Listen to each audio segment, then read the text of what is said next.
Id-deċiżjoni kienet diġà meħuda l-għażla tagħna kienet pratikament lesta u ma kellniex għalfej ma nirratifikawx. Sostna dan l-ex-chairman tal-Animal tan-Notar Charles Mangione li kien imħarrek bħala xhud quddiem il-Kumitat tal-Kontijiet Pubbliċi brabta mal-ħatra tal-kuntratt tal-Electrogas sabiex il-kumpanija tieħu f'idejha l-Power Station.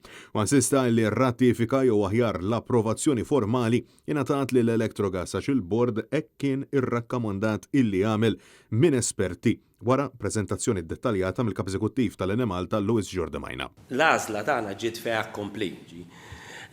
Inti meta għandek diġà deċiżjoni maħuda bħala l-policy il-qoddim li ġifieri kollok it-transition għal gas.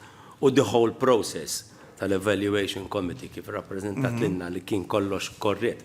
Dak iż-żmien ma konniex qegħdin naraw ir-rapport tal-awditur, konna qegħdin insegwu li d-deċiżjonijiet li ħadu l-various boards. Isma, we recommend that you ratify this approval of a tendering process, mela kas deċiż, kas compute. Waqt laqgħa tal-PAC li ta' filgħodu Mangione spjega li l-approvazzjoni formali waslet mill-bord tal-Animal ta' flaqa li fiha kien hemm biss 5 membri minn 7, b'membru minnhom Lara Boffa tivvota sansitra kontra.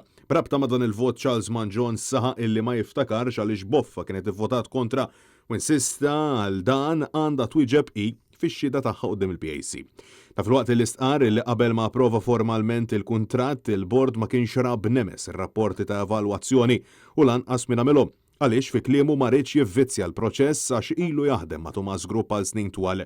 B'tana kollu ma ħasseb da problema li jirratifika l-imsemmi kuntratt. U insista li l-bord kellu quddiemu biss il-konklużjonijiet. Matul il-laqgħa tal-Kumitat ċed ukoll l-Assistent Awditur Ġenerali Kit Merċieqa li kiteb ir-rapport tal-awditur brabta mal-ħatra tal-Electrogas sabiex rebħed dan il-kuntratt b'Merċieqa jisħaq li kien hemm sors ta' tħassib serju fil-fażijiet ta' kif intrebaħ il kuntratt.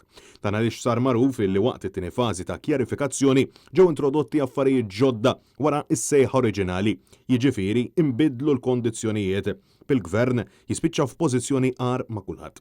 Ta' filwaqt il-Merċieqa insista li din mhux prassi tajba illi jinbidlu l-kundizzjonijiet f'nofs proċess. Dan qed nitkellmu f'nofs it-tieni fażi. F'nofs it-tieni fażi inbidlu l-kundizzjonijiet. Iva, jiġifieri diġà hemm min ma tefax l-ewwel offerta qabel li OIC u kien hemm diġà min ġie eliminat fl-OIC, jiġifieri dan huwa s-sors ta' tħassib. Għal-gvern ipparteċipaw il-Whip Laburista NDLU lill-Ministru Clayton Bartolo u d-deputati Alex Muscat u Naomi Kawki, waqt li għall-Oppożizzjoni ipparteċipaw iċ-Chairman Darren Karabott u d-deputati David Agius, Graham Bancini, Mark Anthony, Sam Moot u Justin Schembri.